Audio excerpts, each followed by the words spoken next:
அநேக இடங்களில் பாம்பன் சுவாமிகள் முருகப்பெருமான் சிவபெருமான் இரண்டும் ஒன்றே என்று நிறுவியிருப்பார். நடேசனும் குகேசனும் ஒன்றே என்பது அவரது கோட்பாடு. ஆம் நண்பர்களே, நமக்கெல்லாம் தெரியும் 5 வகையான சபைகள் உண்டு. பொற்சபை என்று சொல்லுகின்ற சிதம்பரம், வெள்ளி சபை என்று சொல்லப்படுகின்ற மதுரை, ரத்ன சபை என்று சொல்லப்படுகின்ற திருவாலங்காடு, அடுத்து தாம்பிர சபையாகிய நெல்லை, சித்திர சபையாகிய குற்றாலம்.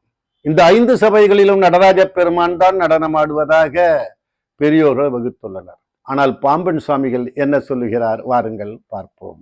வளர்த்தில்லை கனக சபை, மதுரை வெள்ளி சபை, சோதி கிளராலவன ரத்ன சபை தளிமும், கழி நெல்லை தளர்வரு தாம்பிரன், சித்திர சபை குற்றால நிறுத்தம், அளவின்றி செய்யும் அரணும் அருணிதியாம் அருமுகனே.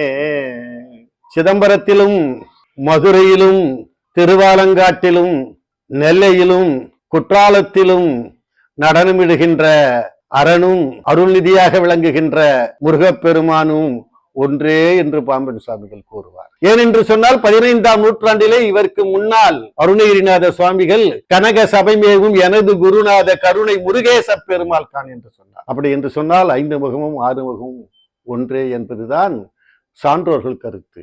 எனவே 5 சபைகளிலும் ஆடுகின்ற பெருமான் முருகப்பெருமானே. அவனை பணிவோம், வரங்கள் பெறுவோம், வாழ்வு பெறுவோம். நன்றி, வணக்கம், வாழ்க. வெற்றிவேல் முருகனுக்கு அரோகரா.